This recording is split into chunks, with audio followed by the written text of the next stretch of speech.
Salam sejahtera bagi kita semua, Namo Buddhaya. Sahabat-sahabat Sanggamita, apa sih pentingnya sembahyang dewa? Beberapa dari umat Buddha selalu mengatakan bahwa sebagai murid Sang Buddha kita sudah tidak perlu lagi untuk sembahyang dewa. Karena sebagai murid Sang Buddha kita cukup untuk mengikuti apa yang diajarkan oleh Sang Buddha. Sehingga sembahyang-sembahyang kepada para dewa itu tidak penting. Tetapi sebenarnya Sang Buddha sendiri tidak pernah melarang untuk kita sembahyang dewa. Memberi sesaji kepada dewa itu juga termasuk salah satu bentuk dari harmonisasi kita terhadap semua makhluk di semesta ini. Sembahyangan dewa, baik apakah itu sembahyangan yang berada di rumah-rumah ataupun mungkin di rumah ibadah, itu juga tergantung kecocokan dan jodoh karmanya dengan kita. Beberapa orang ketika sembahyang di tempat tertentu, kemudian dia cepat terkabul. Tetapi banyak orang juga yang sembahyang di situ tidak terkabul. Selain tergantung dari kecocokan dan jodoh karma, bagaimana kecocokan ini sehingga para dewa-dewa tersebut bisa membantu, ini juga tergantung dari karma-karma baik kita.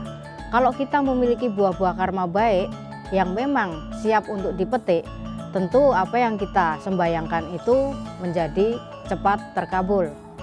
Nah, beberapa dari umat sering bertanya kepada saya mengenai dewa-dewa yang ada di rumah mereka.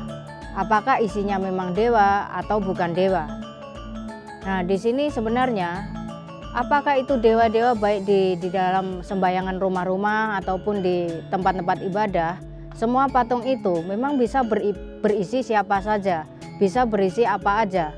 Apakah itu dewa ataupun makhluk bukan dewa, itu tergantung dari siapa yang pemilik rumah itu, siapa yang menjadi pengurus wihara tersebut. Nah, tergantung dari apa? Tergantung dari moralitas dan kebajikan yang dimiliki oleh pemilik rumah itu. Kalau yang sembahyang atau yang memiliki rumah itu atau rumah ibadah itu adalah orang yang memiliki sila yang baik atau moralitas yang baik, dia istilahnya amal ibadahnya juga baik, tentu saja yang mendekat atau yang mengisi adalah para dewa.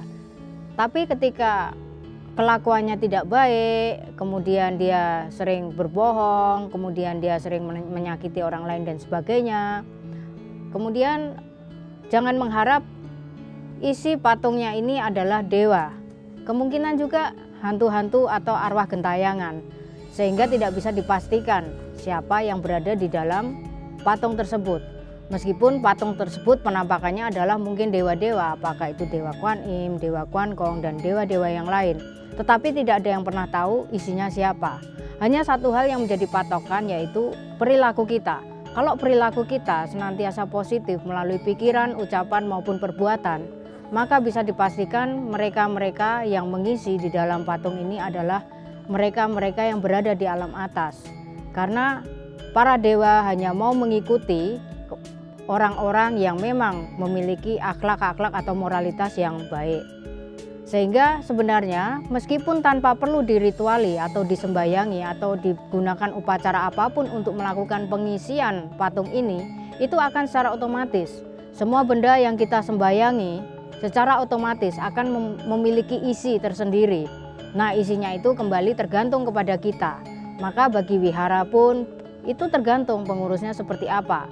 Kalau pengurusnya baik, pengurusnya lurus, pengurusnya jujur, tentu yang mengisi yang baik-baik. Tetapi kalau yang tidak baik, pengurusnya selalu belok-belok, ya tentu saja yang mengisi adalah makhluk-makhluk alam bawah. Semoga apa yang saya sampaikan ini ya bisa bermanfaat bagi Anda semua. Dan semoga semua makhluk bebas dari penderitaan dan hidup berbahagia.